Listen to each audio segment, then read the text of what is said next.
One. Welcome to Santa Barbara Talks with Josh Molina. It's such a pleasure today to be here with Sullivan Israel, who is the founder of Strong Town Santa Barbara. And you do a lot of work there. I know it's an organization that has really risen its profile in Santa Barbara in the last few years. And it's such a pleasure to talk to you. I've talked to you a couple times in real life, and I'm always blown away by how smart you are, how much you know, and how much you care about these issues related to transportation and bicycle safety and pedestrian safety, and of course, even people in vehicles and their safety. So we're going to talk about all of those issues, but welcome, Sullivan. How are you? Thank you so much for having me. I'm very happy to be here. And I'm glad that you say Strong Towns has risen its profile. That's great to hear. Yeah, well, I enjoy quoting you all when I hear you at events and talking and meeting with you. And so let's dive right in. City of Santa Barbara, this past week was making some revisions to its bike ordinance, and this is sort of all about State Street and safety. The way they frame it, electric bikes. As we know, the city closed State Street to cars, parts of it, about 7 blocks, 2020, and there's been this whole conversation, lots of work going into how to make it work for everybody. And so the e-bikes have kind of exploded, some of them, in terms of being a challenge for a lot of people. And so they're talking about enforcement and rules and how to regulate that. And one of the things they're talking about is, well, what do you do on the sidewalk? Like, where should they be? Should you walk your bike on the sidewalk? Should you be able to drive it, ride it down the street? And how do you coexist with people? Because, we had John Palmentary, he did that big report about how there's this, e-bike coming by him while he's trying to do a broadcast. So there seems to be a lot of concern about the e-bike safety. What do you think of the ordinance and what happened Tuesday? How are things going? Wow. Okay. Big question. So the number one thing I want to say at the very, very top of this conversation is that I 100% agree that there are people who own e-bikes and use them in a very destructive and disruptive and annoying manner. Like, Mhm. denying that would be stupid and ridiculous. And so, yeah, but the caveat to that is that they are a very small percentage of the people who bike on a daily basis or who own e-bikes and use them on a daily basis. And as far as I can tell, the people who are behaving very poorly are mostly kids. And, looking at examples from other cities, both in America and abroad, the number one way to create the behavior that you want to see in a public space is not enforcement, it's engineering. And you can literally design certain aspects of a public space, of a street, that results in the behavior you want to see. I mean, a great example that's super intuitive is the difference between posting a speed limit sign that says 10 miles per hour and putting in a speed bump. One Mhm. thing is easier to ignore, and one thing destroys your car if you try and go too fast over it, right? So that's an example of engineering actually resulting in a behavior that you want. And the same goes for bikes. It's just that e-bikes and biking is so new for us as a big mode of transportation, just also because the technology is new.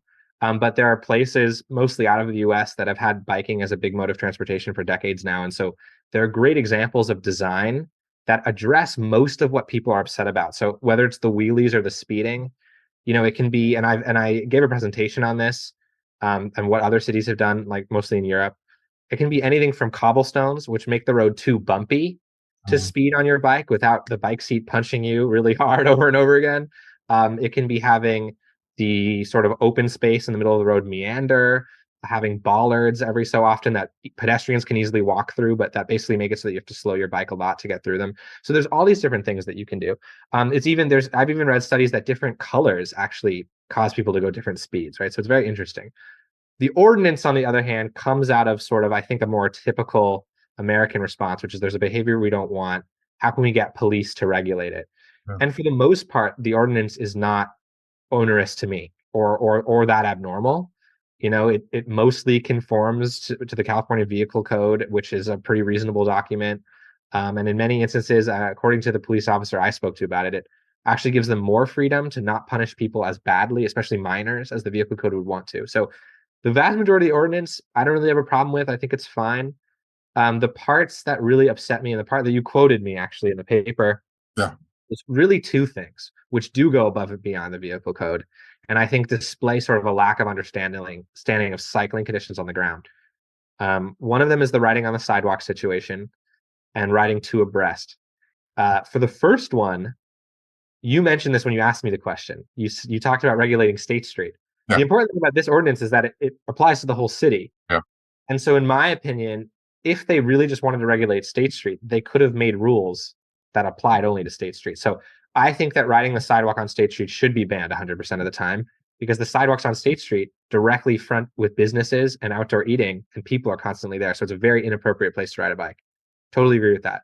However, the majority of sidewalks in our city, just by area, are not in that category. They're either along rural or residential roads. And often cyclists like me will use sidewalks when there are no bike paths. A great example is like on Las Positas, between the 101 and Upper State, even Upper State itself. There's a lot of instances where riding in the street is terrifying. The cars are going 30, 40 miles per hour, which basically means if they hit you, it's instant death. Like every study shows that. And also those sidewalks are generally devoid of people. And so it's easier to ride on the sidewalk and it really doesn't harm anyone either way. It actually is saving lives because people are not riding in the street where they're more likely to get hit. And so, we have this whole Vision Zero plan that we adopted. And the goal of that Vision Zero means zero traffic fatalities. And the way to work towards that is to figure out how to separate modes, how to separate pedestrians, bikes, and cars basically from each other so they can't hurt each other. And then within those modes, for instance, cars, which obviously cause the largest number of fatalities by far of any mode of transport, how to make sure that our roads are designed in such a way that it's less likely people kill each other on them in their cars. And so asking cyclists to never use the sidewalk, even if the roadway has a 40-mile-per-hour speed limit, and even if no one's walking around, and even if it's at night or whatever it is, kind of goes directly against Vision Zero.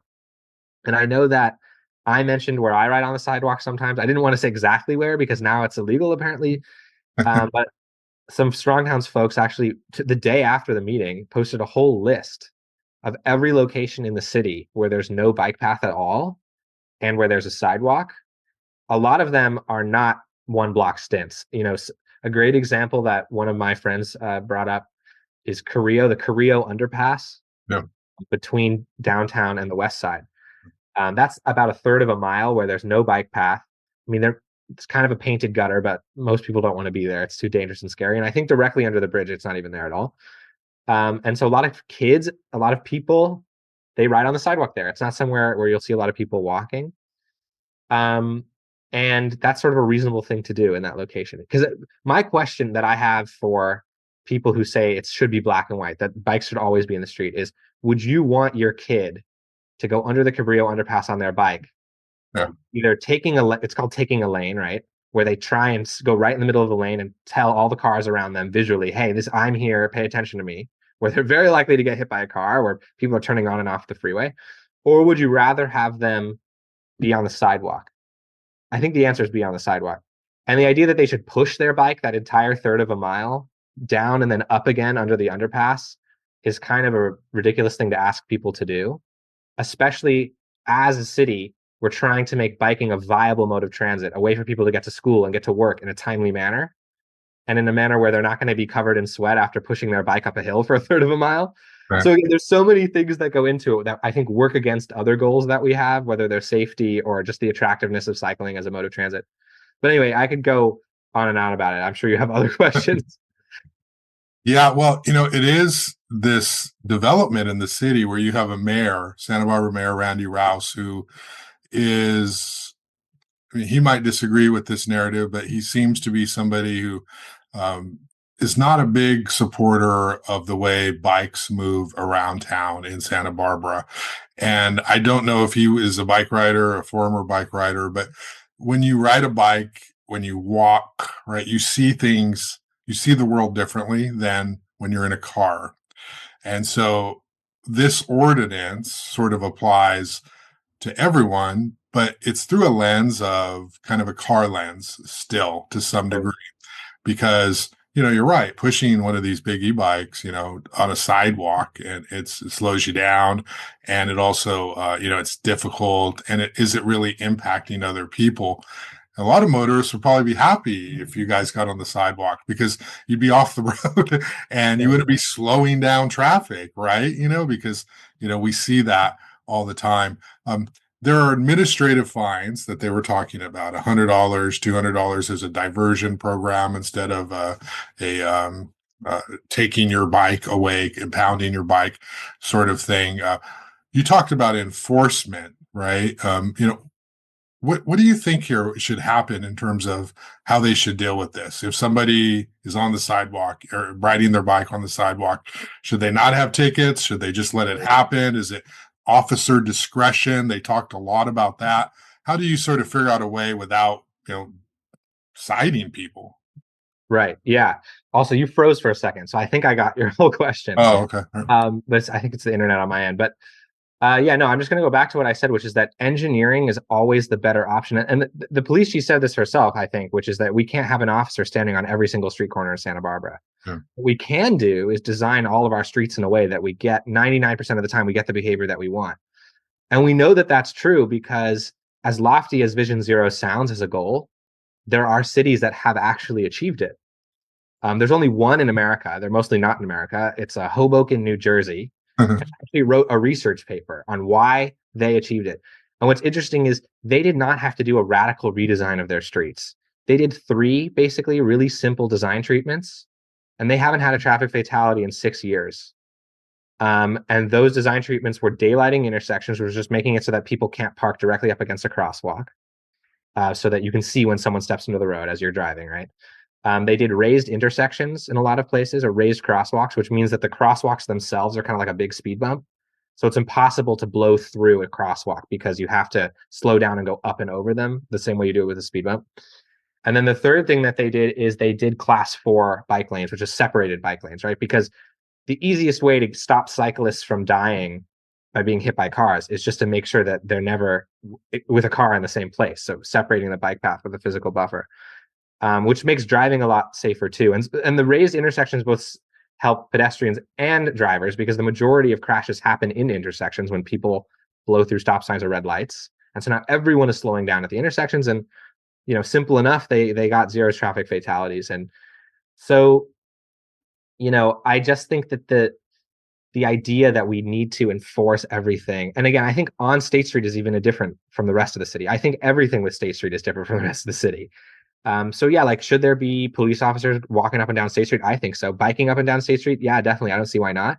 And I think as a cyclist, those half a dozen or a dozen kids who do the really bad behavior, and often, by the way, are riding illegal bikes. So it's not even that they're normal cyclists. They're on these bikes that they shouldn't even own in the first place. I am 100% finding them, impounding those illegal bikes, like whatever that is, because what they're doing is technically illegal. But beyond that, this whole thing to me just has this air of, and I understand city council often has to respond to their constituents and people are upset about bikes and e-bikes.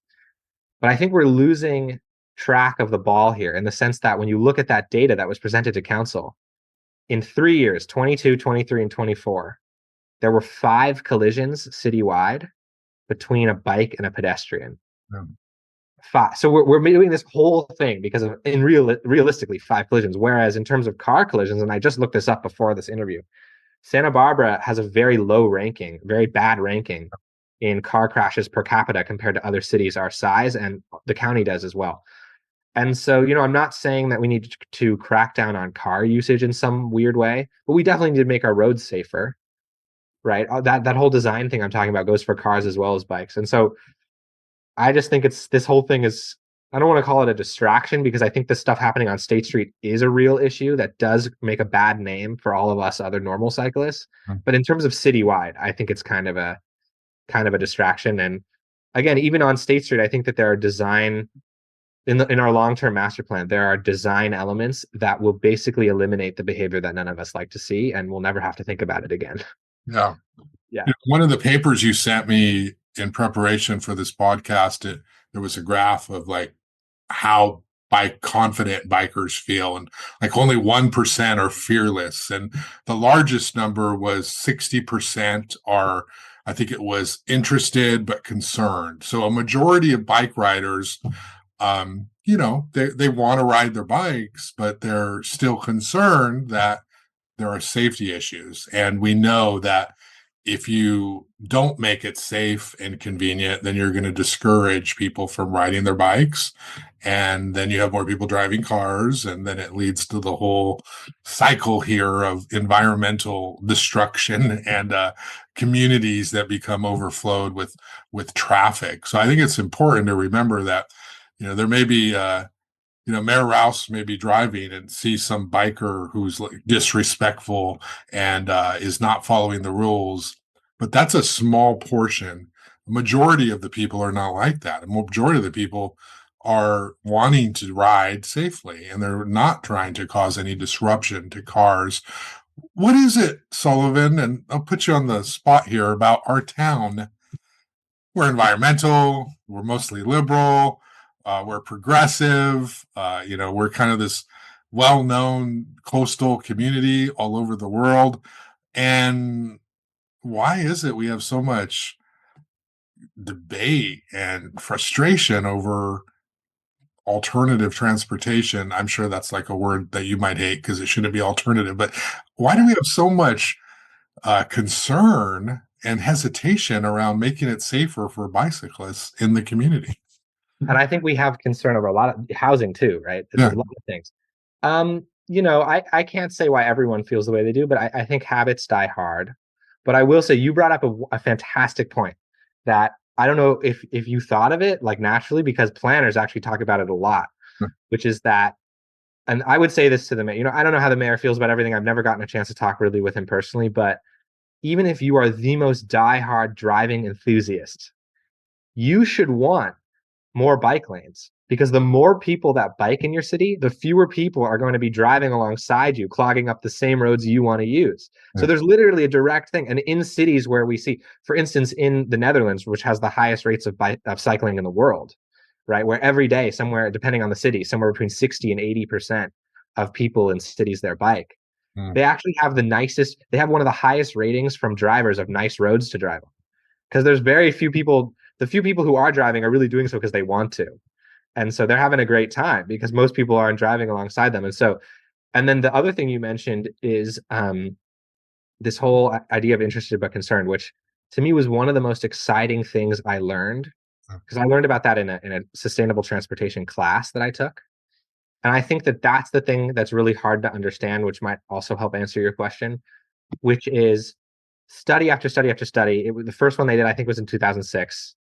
But they've repeated it like over 100 times, where they ask people, what is the main thing that keeps you from cycling? Like, is it because you just hate biking, or is it because of the weather? And they have all these different answers. And the number one answer on every survey, no matter where they ask this in the country, how big the sample size is that people say they are afraid to bike with cars. Yeah. People have an intuitive sense that if you get hit by one, you're probably going to die, and they're correct, right? You are likely to die if you get hit by a car going actually just over 20 miles per hour. And so we've been designing our bike infrastructure sort of wrong, which I actually think leads into anger about it. Because every time we paint a line on the ground, only about 8% of the population, according to these surveys, is willing to bike there. I'm one of those people. I'll do it. Mm. But when you only get about 8% of people to do it, the bike lanes look empty a lot of the time. And I think that actually causes, why did they spend money on that? I never see anyone using it. And they're kind of right. Not that many people use it. Whereas if we jumped ahead and actually designed lanes that satisfied those 60% of people, in other words, separating them from cars, which all you have to do is, instead of having sidewalk, trees, parked cars, bike lane, road, you do sidewalk, bike lane, trees, parked cars, road, right? You literally just switch the order of things. It doesn't take up any more or less room. Right. And if you put the cyclists next to the sidewalk and separate them from the road with parked cars or with a row of trees or whatever, suddenly you've created bike infrastructure that now 60% of people are at least interested in using. Yeah. And, we have this hilly geography. So until a few years ago, there were going to be parts of towns of our town that were always going to be sort of uncyclable, like going from the Mesa to downtown, right? Now we have e-bikes, though.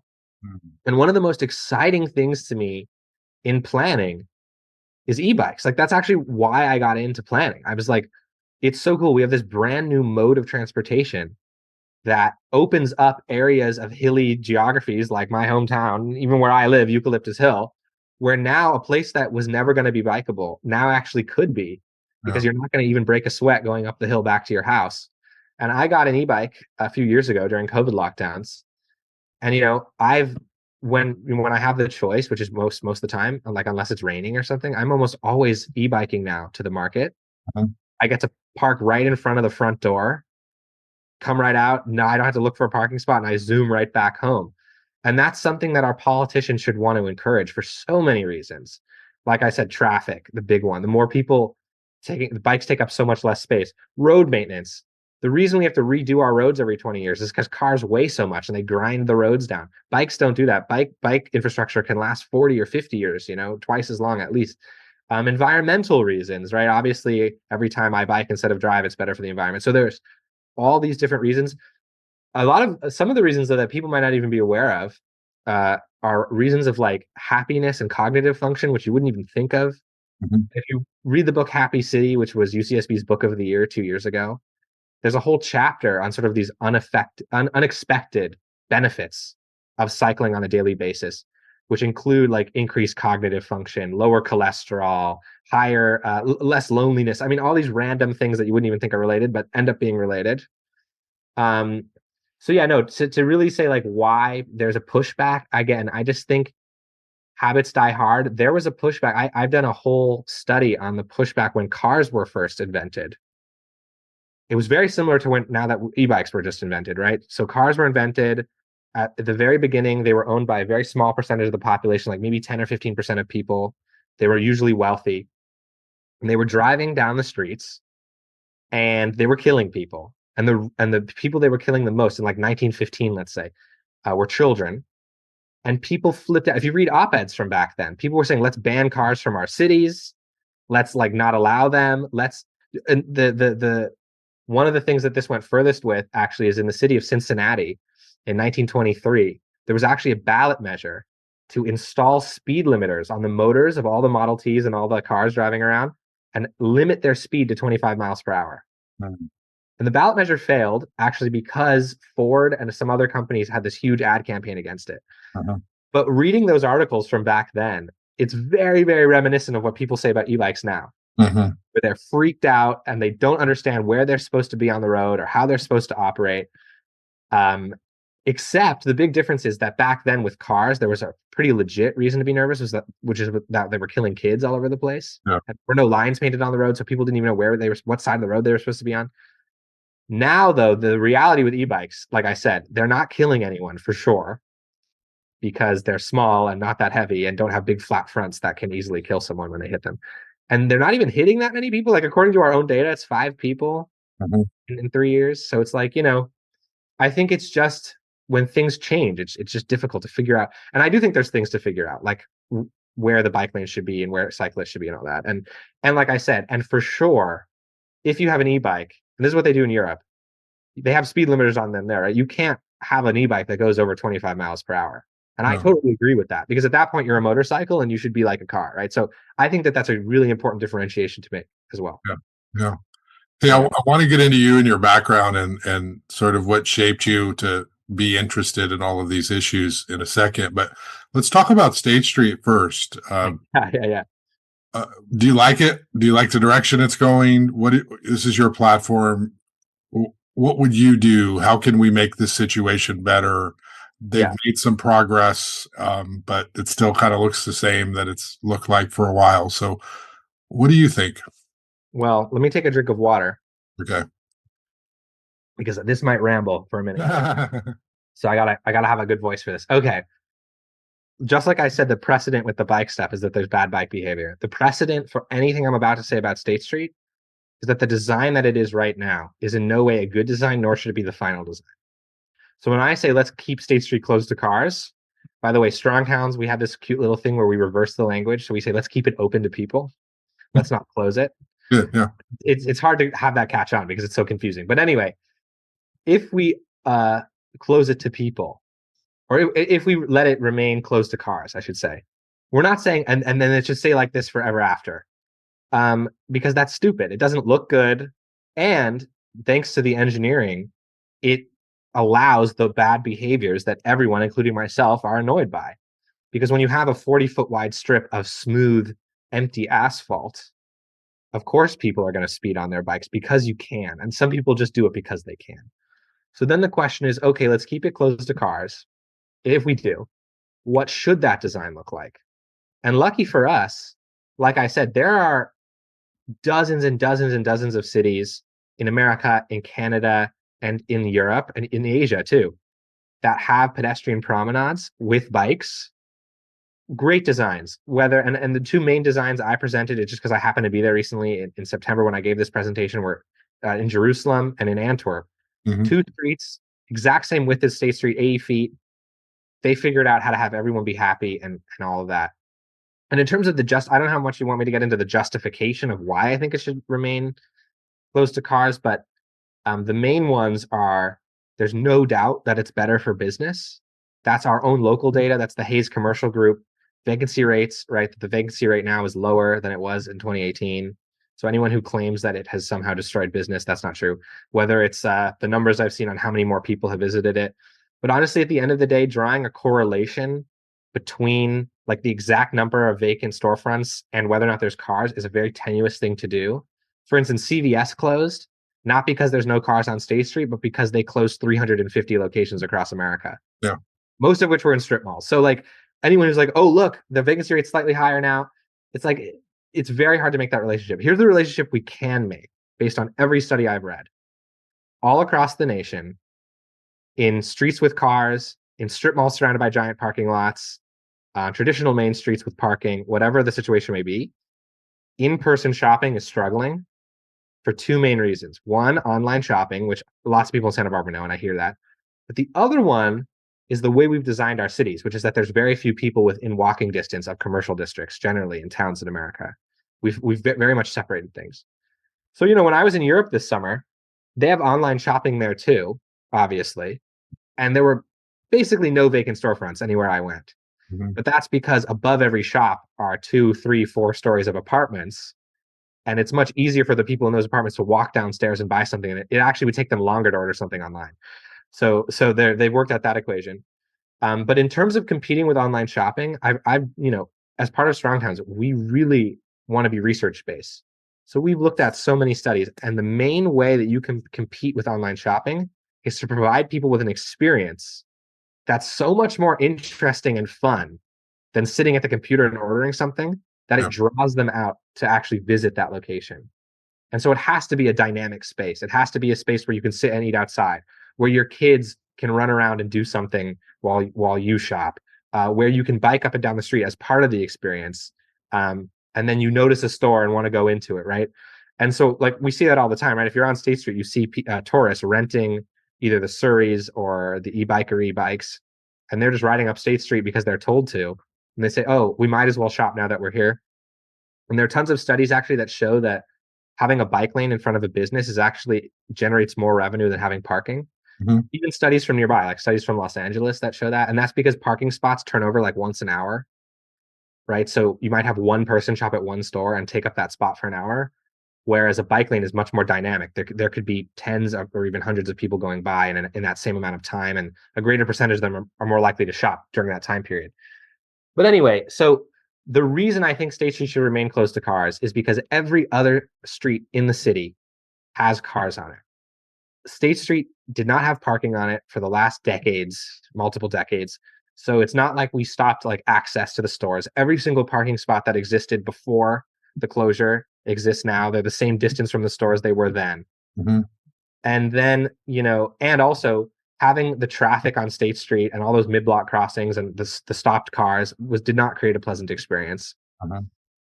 And what I've learned is, like I said, in order to compete with online shopping, we need to create a space that's just great to be in, which is, like I said, not what it is now, right? Like, we should redesign the road with bricks and planters and seating and fountains and who knows, dynamic games that people can play. It can be so many things. But going back to how it was is not going to, I can guarantee that I can say with a lot of confidence, right? Because if car access was the main thing that guaranteed the success of a commercial corridor, why is La Cumbre Plaza so dead?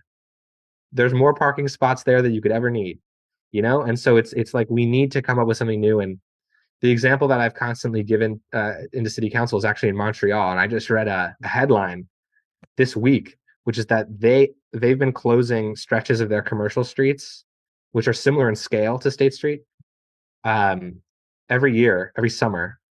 And the businesses have done so well that every summer they increase the number of closed streets because businesses in every neighborhood are saying, hey, do us this summer, do us this summer. So they just announced this week that in this upcoming summer, they're going to do, so it was 9 miles, then it was 11 miles. Now they're going to do like 15 miles because it's just such a great, popular place to be.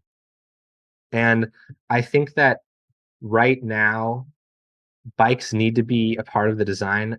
Again, they are a huge economic driver. I've taken so many pictures of full bike racks where everyone who parked those bikes is shopping or doing something nearby. Like I said, the studies that talk about it, the tourists that bike up the street, but also it's a design element too. It's 80 feet wide. The fire department says there has to be a 20-foot wide clear zone the Mhm. whole length of the street. And that's sort of like no matter what. And so let's say we do a beautiful design with bricks and planters, but there's that 20-foot clear zone. And we put up signs that say no biking. Well, having this thing that looks like a big bike path down the middle of the street is going to and all the behaviors that we don't want of the speeding cyclists and people not knowing where they're supposed to be, it's just going to perpetuate that forever. So instead, let's actually design it in such a way that we get, like I said, get the behaviors that we want, whether that's a meander in that clear space, whether it's the texture of it that slows you down, whether it's having crossings that are slightly raised and that cause speed bumps, and basically make the bad behavior impossible. And I'm sure there will always be violators, but I said this at city council before. We didn't ban driving because of a couple of drunk drivers Mhm. who do stupid stuff. Good. We said, okay, we're going to figure out a way to regulate these people and punish them. And so I don't think all bikes should be thrown out because there's a couple of kids doing wheelies behind John Palmentary. You know what I mean? Like, and I actually think that a pure pedestrian plaza would economically fail because there are a lot of, the majority of pedestrianized streets that have been built in America, the vast majority of them have closed and been reopened to cars. Mhm. But that's because they were not multimodal spaces. They didn't have transit and bikes. They were just pedestrian malls, which were not really interesting enough.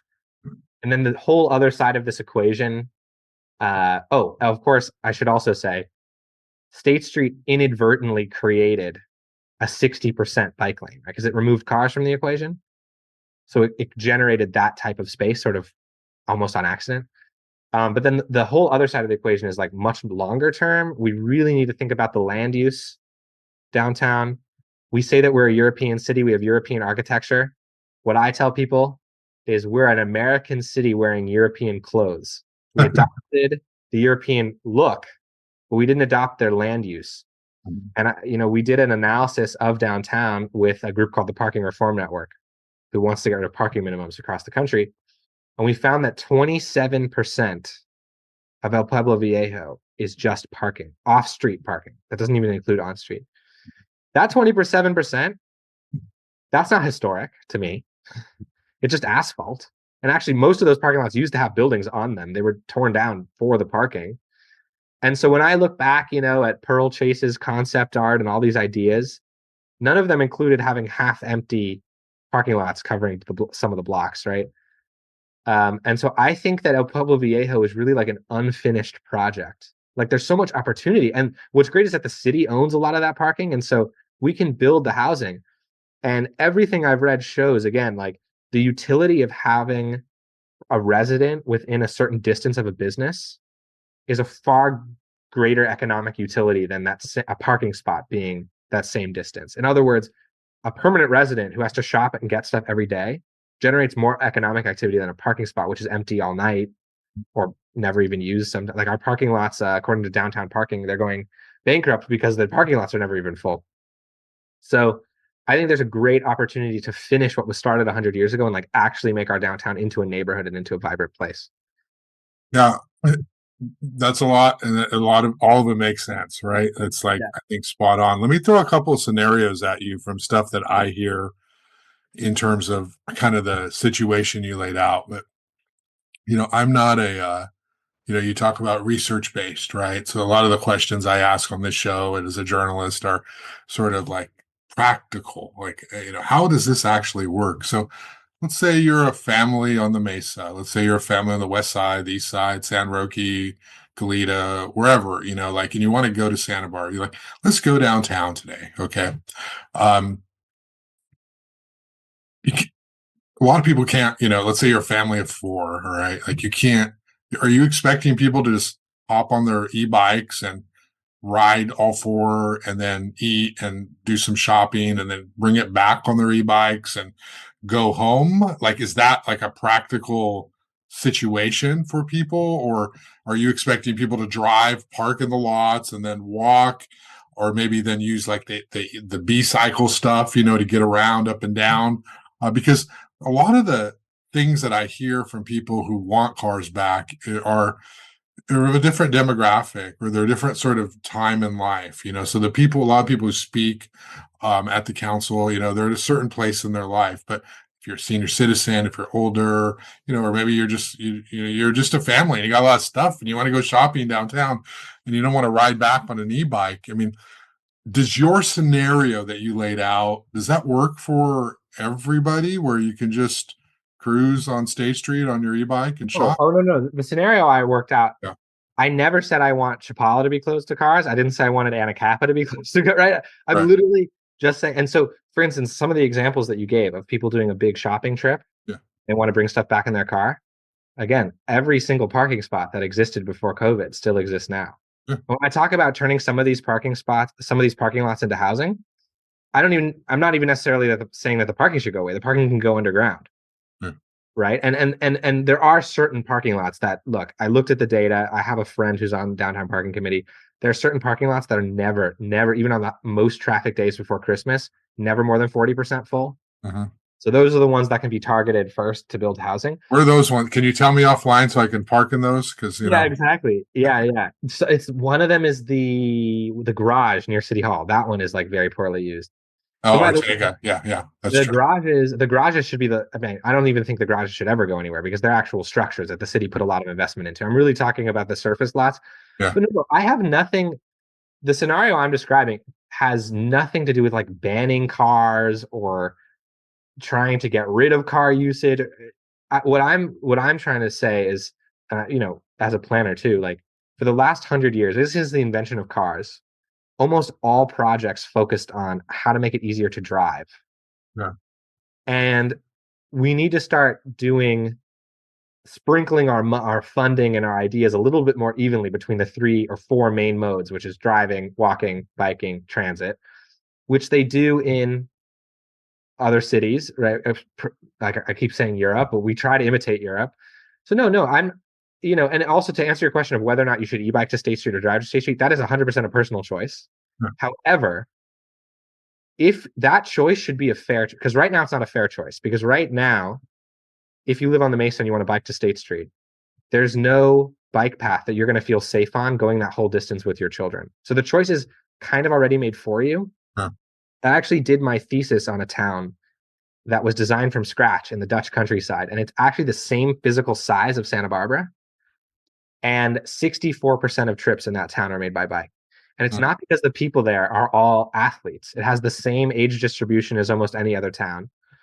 But it's because when they built it from scratch, starting in the 80s, they said every road and every bike lane are going to be designed to the same standard of ease of use and confidence. So every house there has a garage and a parking spot.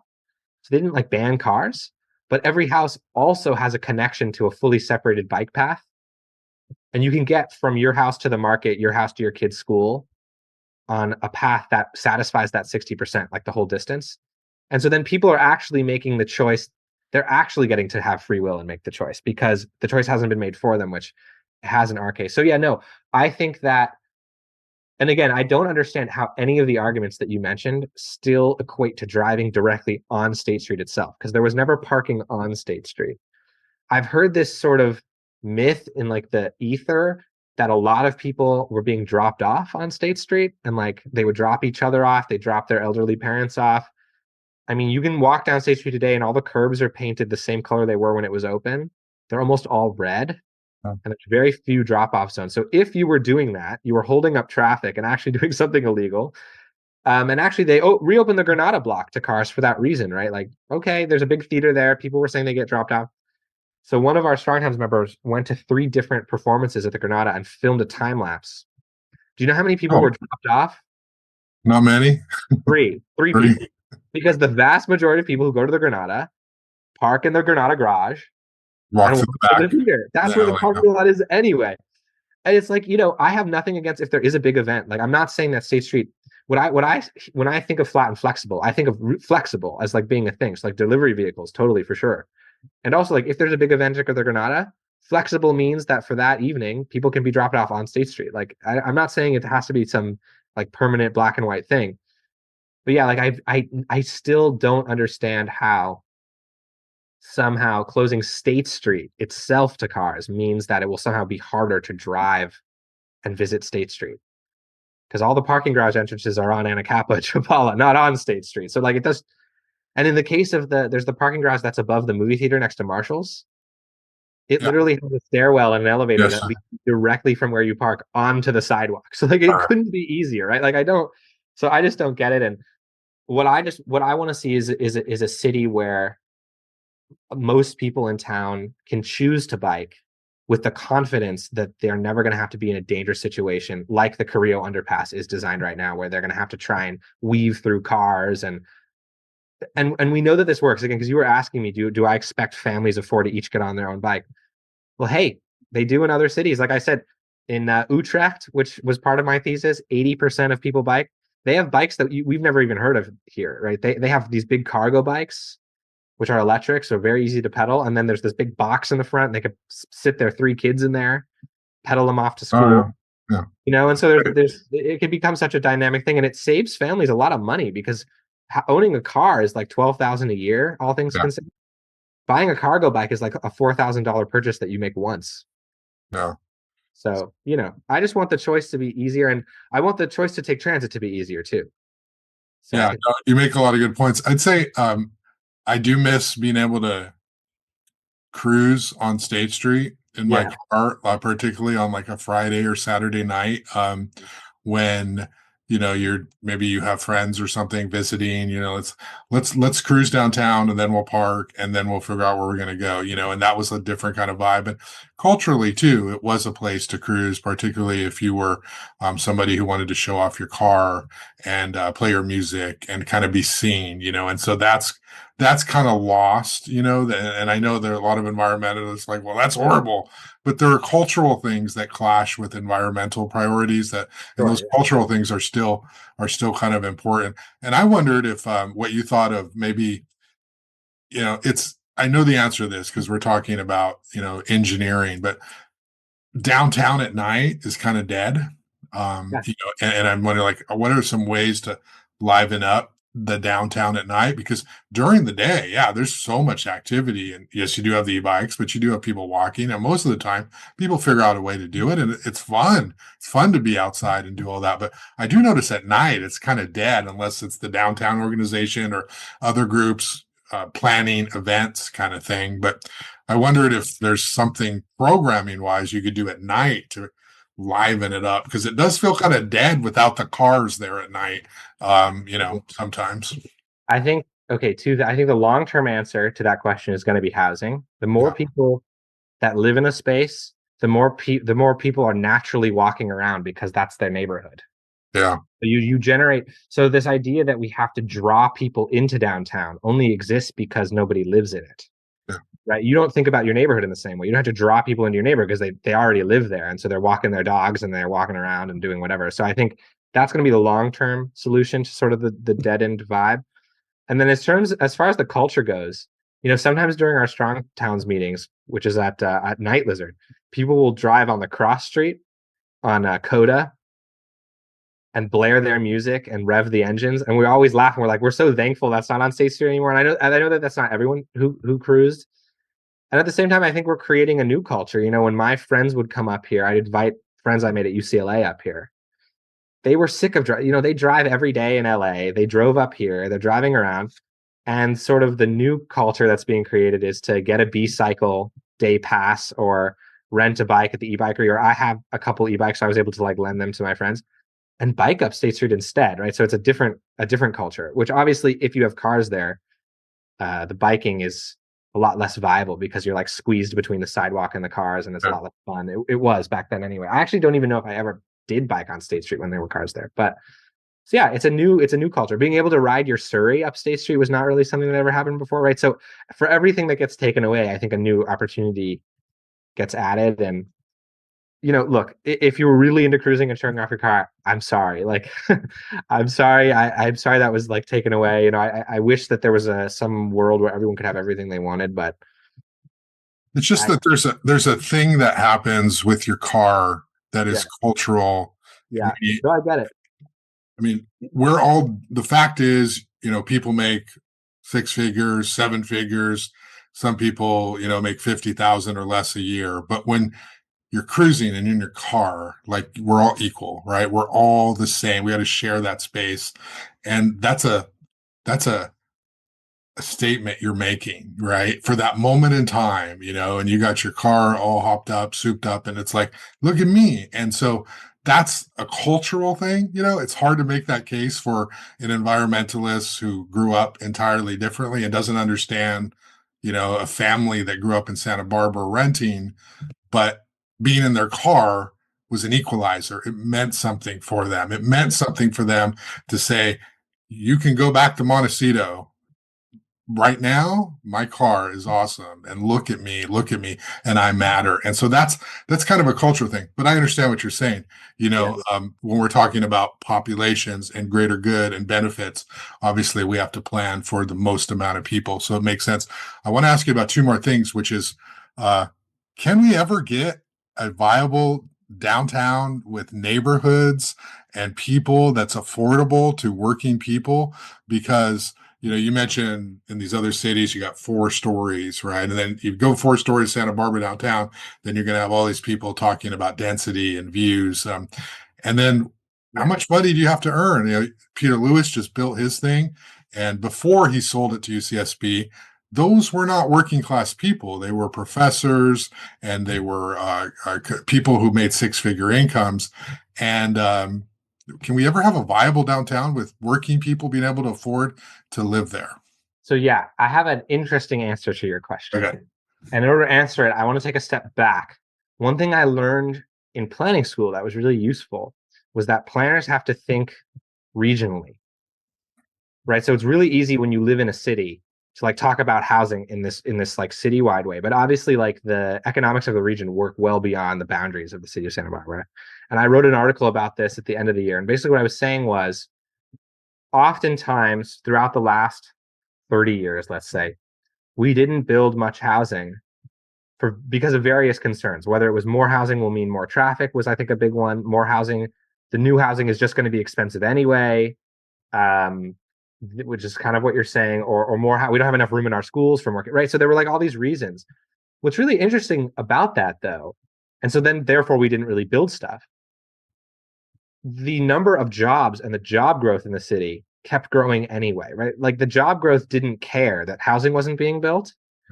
And so if you look at the census today, I did a census analysis, right, which is US government data. So it's very, very reliable. Do you know how many people commute into Santa Barbara every day to work?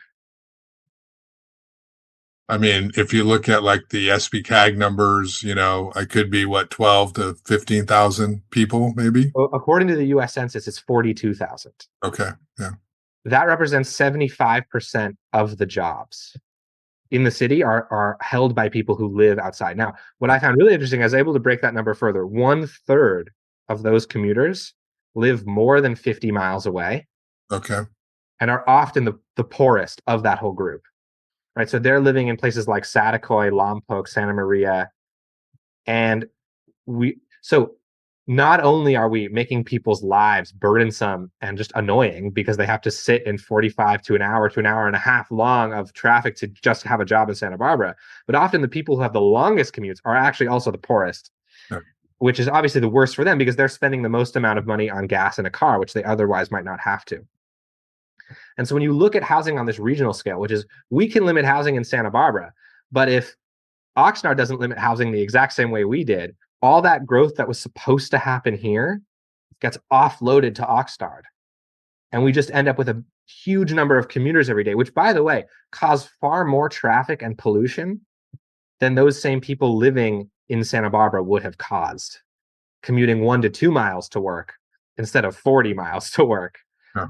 And so now we're in this huge deficit of like a 30-year of job growth and commuter growth that was not matched by housing growth and will only get worse. And again, as much as people care about their views and as much as they care about traffic, I heard someone recently say there's going to be a building on Milpitas that's going to bring 100 new cars to our city. Again, that's not a regional way of thinking. Those same 100 cars are going to be brought to our city no matter what, because jobs are growing. Instead, those 100 cars can commute from Milpitas to jobs on State Street, which is less traffic than those same 100 cars commuting from Lompoc to State Street, right? It's going to happen no matter what. So the question is, and also if they live on Milpitas, there's at least a chance that those people will bike to State Street. There's no chance that they're going to bike from Lompoc, right? So, okay. So with all of that in mind, now that we're in this deficit and we need to catch up, what we have now is that we have every time they do the census, there are fewer and fewer low income and fewer Latino people in Santa Barbara because they're getting priced out. That's happening because there aren't new units for wealthy people to buy. So they start going into the poorer neighborhoods and buying real estate. So when new buildings get built, even if they're luxury housing like Peter Lewis's building, that's a good thing because it means that because he built 70 apartments, right? So it means that the 70 people who buy those apartments, they were in the market to buy something in Santa Barbara, and it's better that they buy brand new apartments instead of going into the West Side and hunting for a place and pricing existing residents out. And this is a concept called a vacancy chain, which you can look up, and it's very well documented. And the idea is you need to make new things vacant so that people in the housing market don't go down the chain of basically affordability and price people out, which basically pushes the very poorest people out of the community entirely. That's why it's a chain. And you keep pushing people out until you end up with a community that's only wealthy, like Beverly Hills, right? Where there is no affordable housing. And so to me, even if something gets built and it's really expensive and it's out of my price range, I still celebrate that because I'm like, thank God those rich people are living in that building instead of my neighborhood. Right. And the great thing about housing too, which you can see in longitudinal studies, is that eventually the price of housing comes down because new buildings are always going to be more expensive than old buildings. So by the time a building reaches 30 or 40 years old, the units start to become affordable, like de facto. But the best way to make housing affordable is to just have a lot of it. Like that's like right. And that's how supply and demand works. What I think is funny is that people understand supply and demand in almost every context except this one. except housing. And it's like, look, I get it. A lot of people have told me, oh, but Santa Barbara has an infinite demand. Who wouldn't want to live here? The majority of people I know don't want to live here. I know people who I went to high school with who don't want to live here. And the truth is that jobs is really what drives housing demand. And we don't have an infinite number of jobs. Like I said, we have 40,000 people who commute in. If we had enough units for them to live here, you'd actually probably start to see housing demand level off. I mean, there would always be some number of retirees, but there's also tons of different places to retire in the world. I mean, there's an entire city in Florida of 100,000 people that's just for retirement. So like people overestimate the demand to live in Santa Barbara. They overestimate the demand to live in lots of places because you can go to any city in the country and they'll give you the same arguments. Everyone wants to live here. And what we do know is we have the few cities that have increased the number of units in a short period of time, thanks to what's called zoning reform, which I think we desperately need. And that's what Strong Towns fights for. The few cities that have experienced a leveling off or even a drop in their rental prices, even though a lot of the new units are luxury units. And there's three big examples. There's Austin, Minneapolis, and Raleigh. And what's really cool is there's neighboring, in a lot of those cases, there's neighboring cities that have similar housing markets, and you can actually compare. And the housing prices have gone down in the cities that have done the housing reform, and they haven't in cities that haven't. So like St. Paul, right next to Minnesota, right next to Minneapolis. And so like that's really, we have to sort of catch up to the demand that there was. And by the way, I don't think that any part of meeting that demand should include like making Santa Barbara ugly or modern or high rise. I'm not suggesting that at all. I think one of my favorite things about this community, other than its physical location, is the choice we made to have Spanish style architecture. Because I think that there's nothing uglier than modern architecture. I despise modern architecture. But as long as we have 27% of our downtown being surface parking lots, like why not? actually enhance the city by building more Spanish style buildings there, because they're surely more beautiful than the parking lots ever will be. And once we do that, there's plenty of one-story buildings that could have a second story. You know what I mean? Like, it's not, I'm not suggesting that we become Miami Beach. A lot of people jump to that conclusion. That's not what I'm saying at all, right? And actually, at the end of the day, according to every single piece of evidence, that will lower traffic and pollution because it will allow more people to live closer to where they work. Yeah. Yeah, no, you make a lot of good points. The city did it on Carrillo and Castillo.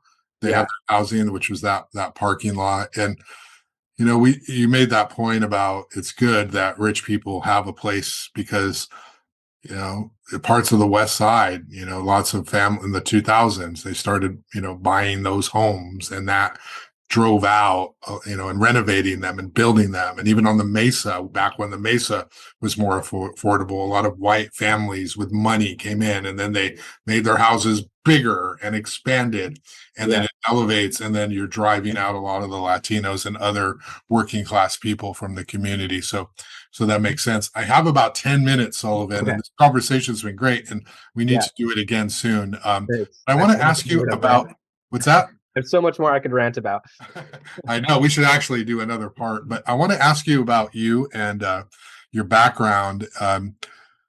And I've heard rumblings, you've got political aspirations yourself. So can you Yeah. just talk a little bit about what made you so interested in Sure. this job, this activity, and then do you want to run for office yourself? Yeah, and hopefully I haven't alienated too many constituents with some of the outlandish ideas I've expressed Oh today. yeah. Uh, yeah, no. So I was born in Los Angeles. I'm 24 years old. So I was born in 2000. So it's very easy to remember my age, which will be great when one day I get dementia. I always thought about that. But anyway, no. So yeah, I was born in 2000 in Los Angeles. It's actually funny. My parents were in escrow on a house in the Upper East Side in 99 while my mom was pregnant.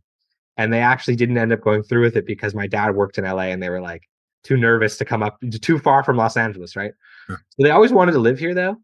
And when I was 10, my mom actually said, my younger sister was going to kindergarten, and my mom said, I don't want to keep raising kids in LA. This is like never what we wanted.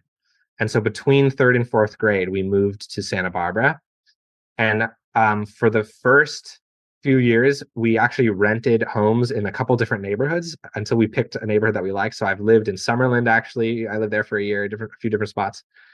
And we ended up buying a home in Eucalyptus Hill, which I'm so grateful we bought something in city limits because that means that I could run for city council one day. My dog's wandering around. Oh yeah. So anyway, I went to Laguna Blanca for high school, class of 2019. Had an absolutely fantastic time. I at that point didn't know I for sure wanted to do urban planning. I knew that I loved maps and I loved sort of designing systems, and those things actually really intersect at urban planning, whether zoning systems or transit systems or bike systems. So like those things really intersect there. So I got into UCLA to do civil engineering because I love structures, and I almost thought of doing architecture too for a while. I'm a sketch artist on the side. I don't do a lot of random stuff, but I've sketched actually a lot of Santa Barbara. Um, and I did my civil engineering degree, and while I was doing civil engineering, which I mostly did online thanks to COVID, so my entire sophomore year was online. I was actually in Santa Barbara the entire time. I took walks in every single neighborhood. That was my goal, was to walk everywhere in the city that I had never really walked.